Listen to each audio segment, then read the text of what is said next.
Gracias por continuar con nosotros en Informa TVX, primera emisión. Estamos en su espacio de entrevista y como les había mencionado hace unos instantes, en esta oportunidad haremos un balance económico de los principales acontecimientos que se han dado en la economía del país en el año 2015. Nos acompaña en esta oportunidad el doctor Óscar Cabrera, presidente del Banco Central de Reserva. Bienvenido, doctor. Gracias por estar con nosotros en Informa TVX. Bueno, muy buenas tardes, Carlos. Para mí es un gusto estar conversando sobre la situación 2015 y cuáles son las perspectivas pues, a futuro. Justamente retomaremos varios elementos, hablaremos un poco de la balanza comercial, hablaremos un poco del sector en el PIB, hablaremos un poco del crecimiento económico, de las remesas. Son algunos de los temas que vamos a desarrollar en este espacio de entrevista, pero quiero aprovechar antes para que iniciemos de lleno con las preguntas que haremos al doctor Cabrera, que este día fue presentado el balance de fin de año del Sistema Financiero Nacional.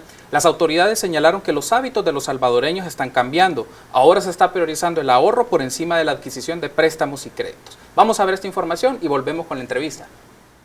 Durante este año, los salvadoreños han optado por el ahorro. Según la Superintendencia del Sistema Financiero, los bancos reportan que sus clientes no solo están cumpliendo con cancelar la deuda adquirida, sino que además están aperturando nuevas cuentas de ahorro. En la medida que se incremente el ahorro, la banca va a tener la posibilidad de colocar más créditos y sobre todo financiar actividades productivas. Todas las entidades tienen la cobertura necesaria para el riesgo que tienen en su cartera de crédito. Asimismo pasa con los préstamos. La entidad reguladora considera que el comportamiento dinámico que han experimentado los créditos productivos responden a los incentivos incorporados en las reformas a las normas de crédito que entraron en vigencia a partir de febrero. Durante esos 10 meses se han colocado 42.877 créditos. 1.313 millones de dólares en créditos productivos y para lo cual de esta manera se incentivó a que la banca orientara estos créditos no al consumo sino a la parte productiva porque se les redujo el porcentaje de la reserva de liquidez.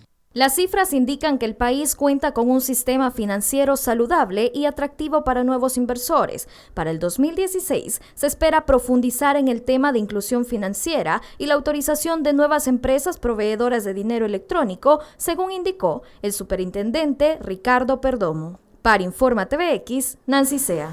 Agradecemos esa nota de Nancy Sea que nos habla un poco del ahorro en el sistema financiero y me gustaría, doctor Cabrera, que podamos iniciar un poco de esto. Ya tenemos otras ideas que podemos ir desarrollando en el transcurso de la entrevista, pero creo que es importante cómo la práctica del ahorro se puede volver ahora una opción para las personas en lugar del crédito u otras actividades para el balance de sus economías familiares. ¿Qué valoración merece?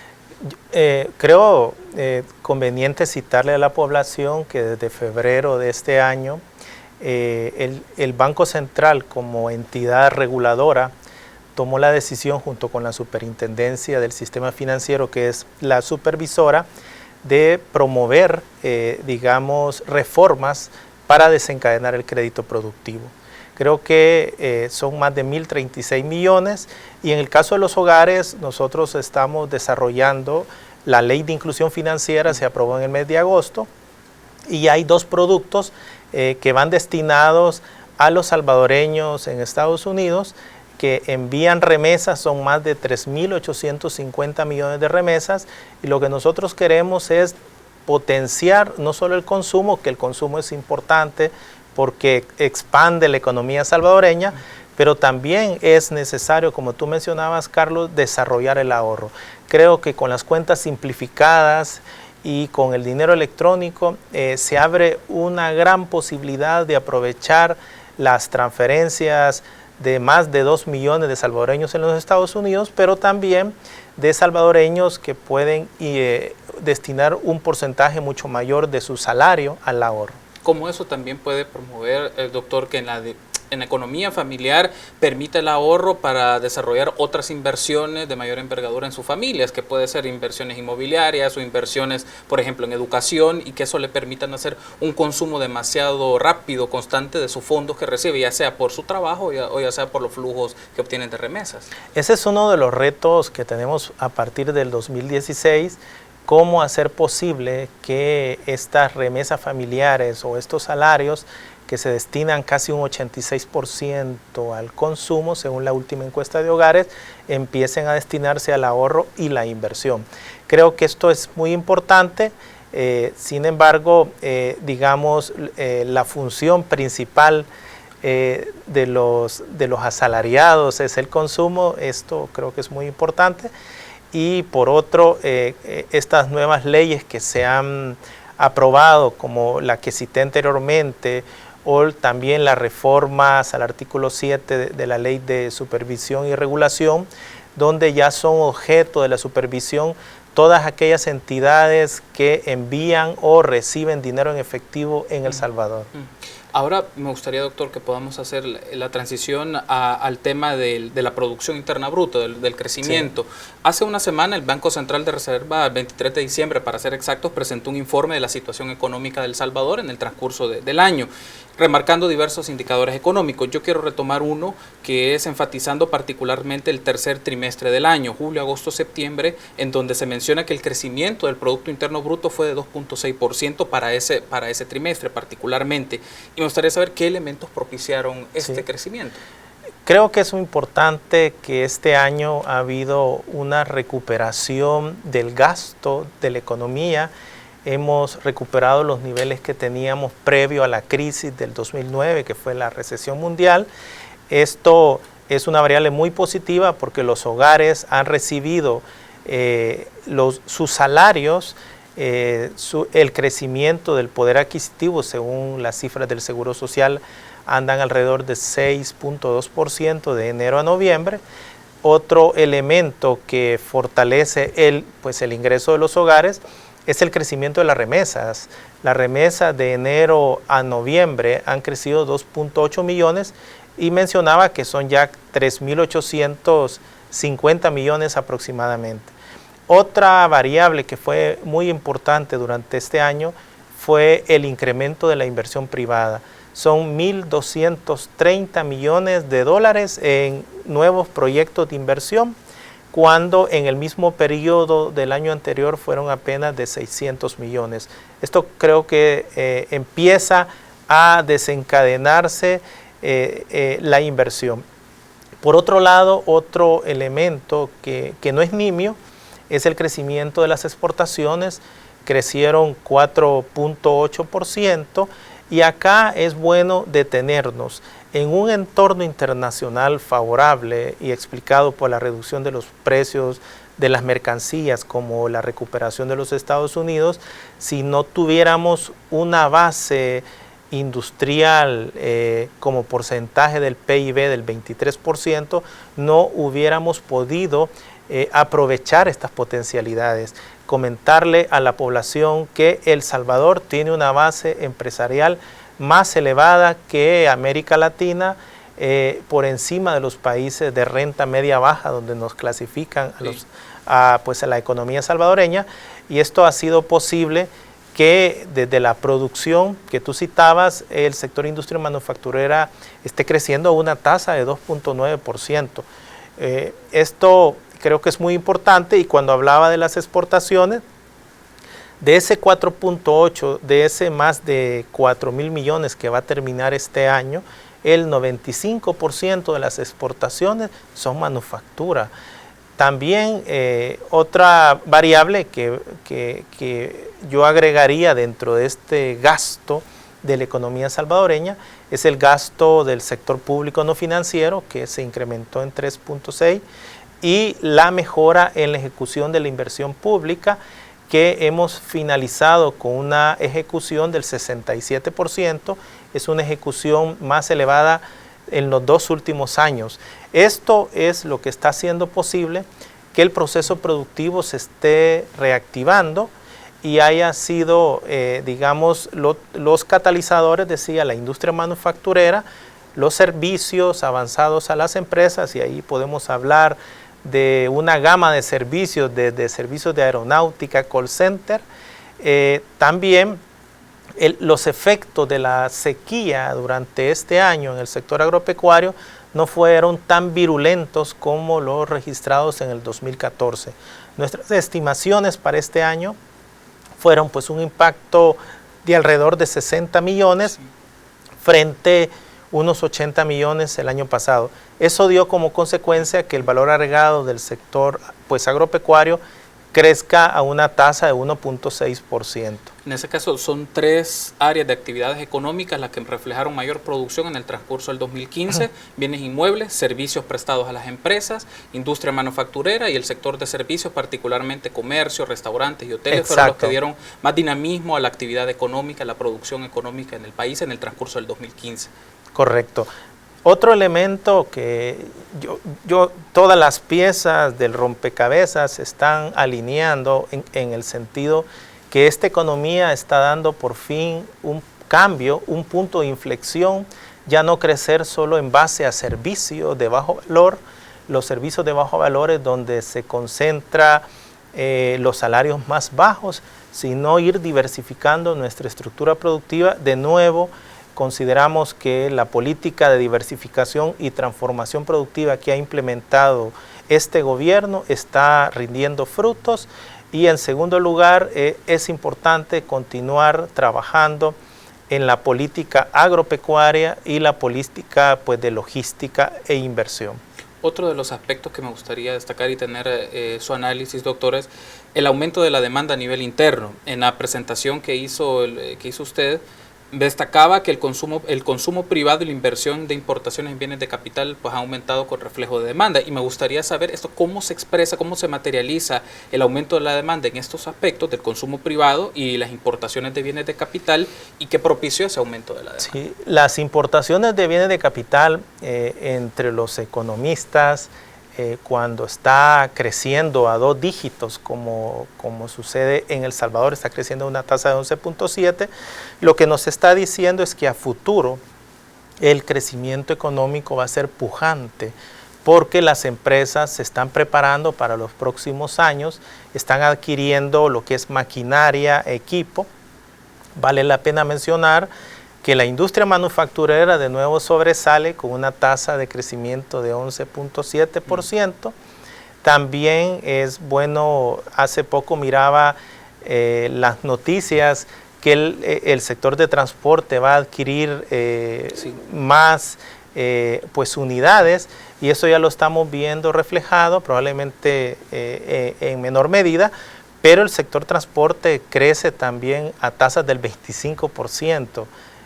Y por último, la industria de la construcción. La industria de la construcción crece también a 2 dígitos en las importaciones de bienes de capital y vale la pena mencionar lo siguiente. Ya la industria de la construcción ha recuperado su proceso productivo. Al tercer trimestre ha crecido 0.6. Cuando nosotros vemos ese 0.6 podemos decir, bueno, es casi cero. Pero viene de un crecimiento de menos 25%, o sea, ha sido una recuperación de forma acelerada. Y lo vemos por el lado de las importaciones de bienes de capital, también lo estamos viendo por el lado de los salarios que se están pagando y por la creación de empleo. Tenemos que hacer la primera pausa, doctor, pero me gustaría cuando regresemos hablar un poco de la tendencia de los flujos de remesas y también podemos hablar un poco de los créditos y las remesas como parte del financiamiento de los hogares. Si le parece, podemos hacer esos temas, acotar estos temas y hablar de la balanza comercial también, cómo ha sido en el transcurso del 2015. Con todo gusto, Carlos. Vamos a hacer una breve pausa, amigos, pero volvemos a su espacio de entrevista. Está con nosotros Óscar Cabrera, presidente del Banco Central de Reserva, y estamos haciendo un balance económico del año 2015. Volvemos después de publicidad.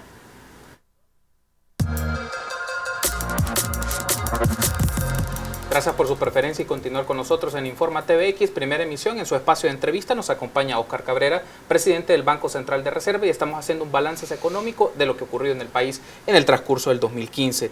Doctor, me gustaría que retomemos ahora otro aspecto. A mí me resulta muy interesante que fue en la presentación que se hizo de las condiciones económicas del país en el 2015, la siguiente frase: el poder de compra de los salarios aumenta debido a menores precios en la economía y mayores salarios pagados por las empresas. Usted lo mencionaba en su intervención antes de la pausa, pero me gustaría hacer el contraste respecto al debate que tenemos en este momento sobre el salario mínimo y la propuesta que también tiene el gobierno de El Salvador a aumentar de manera significativa el monto del salario mínimo, sabiendo pues la estratificación que tenemos actualmente. Entonces, ¿cómo analizar este contraste entre que el poder de compra de las personas aumenta, porque también en algunos rubros el salario ha aumentado, pero por otro lado tenemos un contraste de salarios mínimos en otros sectores, sobre todo a nivel agrícola, que son muy bajos todavía. Sí.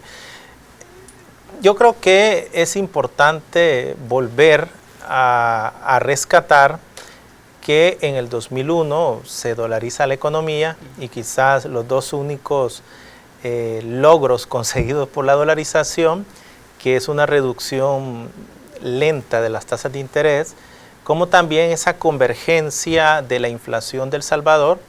La inflación es la variación anual del índice de precios al consumo, que es una canasta de bienes y servicios representativos de un hogar. Esta inflación ha venido convergiendo con los Estados Unidos. Pero a esto hay que sumarle otra variable que ha dado como consecuencia que la inflación haya presentado una evolución desinflacionista, o sea, en términos negativos. La reducción de todas las mercancías, y aquí no solo hay que hablar de la gasolina regular, del diésel, sino que también debemos de hablar de bienes producidos en el resto del mundo y que nosotros adquirimos para el consumo. Esto ha traído como consecuencia que la inflación baje. Ahora, recordemos que no solo por la vía de poder adquisitivo, por reducción de precios, es como los hogares pueden consumir. Otra variable muy importante es que históricamente los salarios pagados en la economía salvadoreña son salarios muy bajos. Esto tiene esa lógica que dejamos a las fuerzas del mercado, el qué, cómo y para quién producir, y obviamente los salarios no están acordes a los niveles de productividad. Una de las recomendaciones que nosotros siempre hemos planteado es que es necesario que se incremente el salario mínimo, pero hay que tomar en cuenta tres elementos. Uno, por un lado, cuál es el costo de vida. Nosotros consideramos que el costo de la canasta básica alimentaria, digamos, no es del todo representativo como para pues evaluar el costo de vida, y acá me voy a permitir sostener este elemento. Sí. Para el caso, nosotros en el Banco Central tenemos el 65% de los bienes y servicios del índice de precios al consumidor.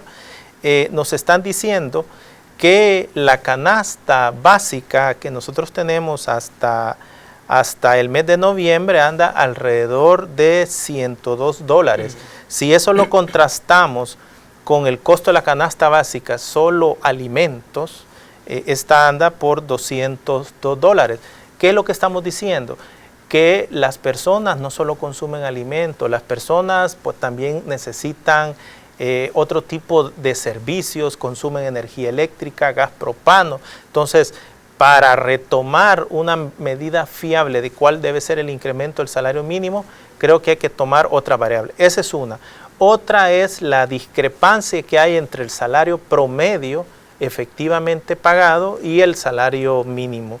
Y por último, también es necesario pues tomar durante el último año, si nosotros separamos dentro del índice de precios al consumo solo el grupo alimentos, nos vamos a encontrar que la inflación de alimentos, que es la que ha incrementado, es alrededor del 5%. Es hasta octubre y noviembre donde ya empezamos a ver que la inflación del grupo alimentos está cayendo.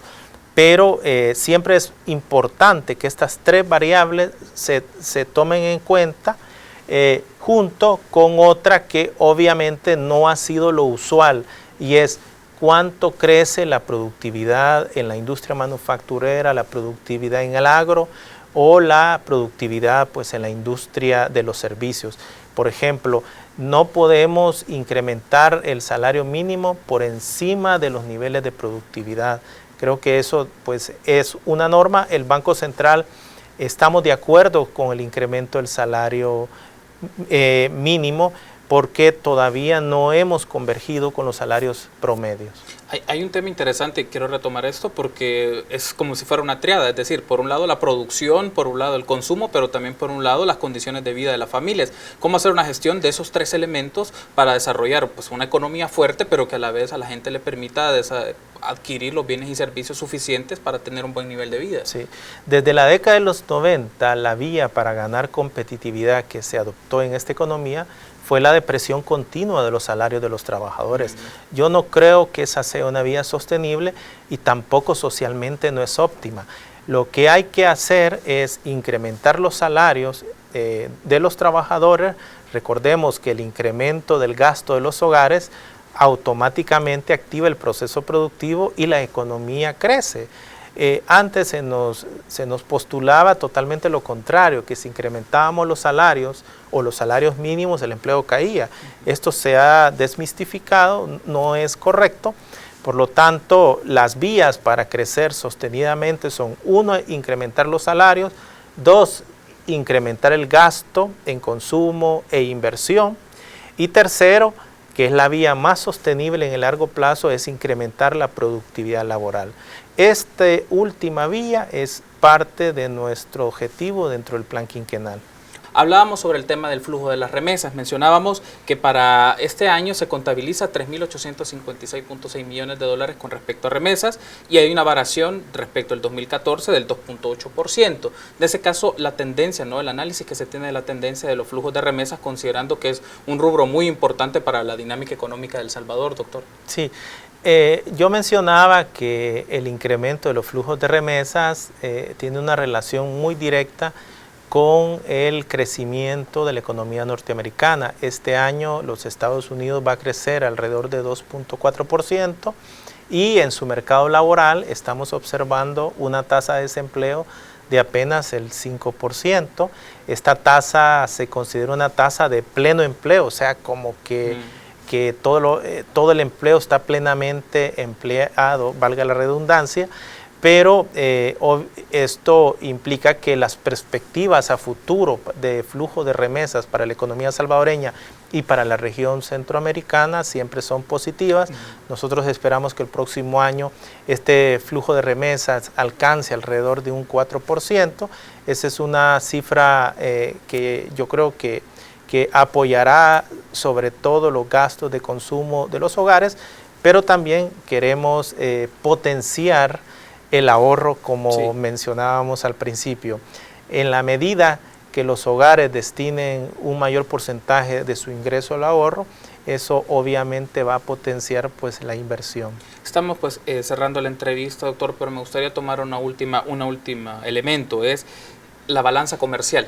¿Cuál ha sido la valoración que se tiene de la balanza comercial? Es importante destacar que en alguna medida el país, en materia comercial, a diferencia del 2014, ha aumentado sus exportaciones, un saldo aproximado de 230 millones, 4.8%, aunque el saldo total nos refleja todavía que importamos más de lo que exportamos. Pero ¿cuál es la lectura desde el Banco Central sobre la balanza comercial en 2015? Creo que es un buen momento para la economía salvadoreña. Nuestras exportaciones están creciendo a una tasa de 4.8%. Eso significa que estamos totalizando alrededor de 5.103 millones y por el efecto precio en las mercancías hemos tenido una reducción de las importaciones. Esto ha traído como consecuencia que el balance comercial, que es la diferencia entre las exportaciones y las importaciones, se mejore para la economía salvadoreña. Como tú mencionabas, Carlos, uno de los problemas estructurales que ha tenido nuestra economía históricamente es que compramos más de lo que vendemos, ¿verdad?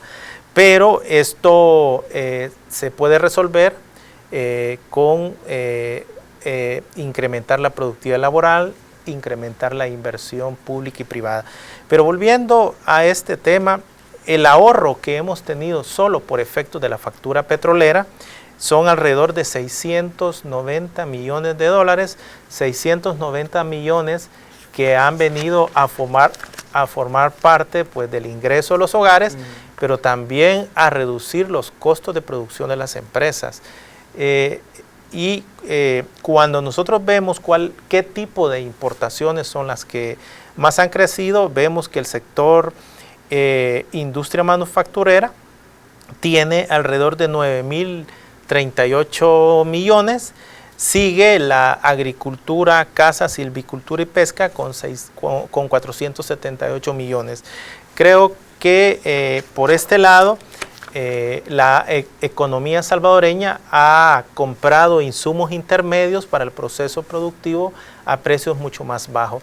Y esto está haciendo que aprovechemos esas capacidades, esas potencialidades de nuestro sector manufacturero. Que es básicamente, en la presentación está, de la industria manufacturera constituye un rubro clave para el comercio exterior, porque las exportaciones se ven en bebidas en un 27.5%, maderas y sus productos, prendas de vestir, productos lácteos, azúcar, digamos, son los productos que más se exportan de nuestro país, ¿no? Y los 10 productos salvadoreños más exportados: ropa interior, prendas exteriores de vestir, máquinas, azúcar, es decir, estos son como las áreas que están desarrollando más dinamismo hacia de las exportaciones de la economía salvadoreña. Que son las áreas en las que El Salvador tiene ventajas comparativas reveladas. Nosotros hemos desarrollado ya un clúster que es el clúster textil, pero también clúster plástico y el clúster químico. Son los 3 grandes sectores los que hemos estado exportando dentro de la industria manufacturera. Pero quisiera también agregar otro sector que ha sido pues dinámico dentro de las exportaciones, y es las exportaciones de servicios. Tenemos un superávit de exportaciones de servicios de más de 650 millones de dólares. Ya los servicios dentro de las exportaciones totales representan 1/3 de las exportaciones. ¿Qué significa esto? Que nuestro portafolio de exportaciones se ha venido diversificando. Y si diversificamos nuestros mercados, esto es mucho que mejor. No vamos a depender solo de las buenas condiciones de los Estados Unidos, sino que vamos a tratar de aprovechar las buenas condiciones de otros países del mundo, ¿verdad? La última interrogante, doctor, es perspectivas para el año 2016 en materia económica. ¿Cuáles algunas son de las proyecciones o escenarios que se están analizando en el Banco Central de Reserva? Las perspectivas son muy importantes. Nuestro crecimiento se sitúa en alrededor del 2.6%. Sin embargo, con la estadística actual es factible alcanzar un 2.7, un 2.8%. Consideramos que también la reducción de los precios del petróleo, que andan alrededor de $34, esto le va a dar a la economía salvadoreña mayor capacidad para adquirir insumos intermedios a precios más competitivos, y dado la alta productividad de la mano de obra salvadoreña, va a ser posible que esos niveles de crecimiento los alcancemos. Perfecto, doctor. Quiero agradecerle. Gracias por habernos acompañado. Un feliz año, y espero que en el 2016 nos acompañe siempre en este espacio de entrevista para darnos los análisis de cómo va la dinámica económica, el comercio en nuestro país. Sí. Y un saludo pues a los televidentes y desearles un próspero 2016. Gracias por habernos acompañado, doctor. Vamos a hacer una breve pausa, amigos, pero volvemos con Alejandra para más información nacional. Informa TVX. Volvemos en unos momentos.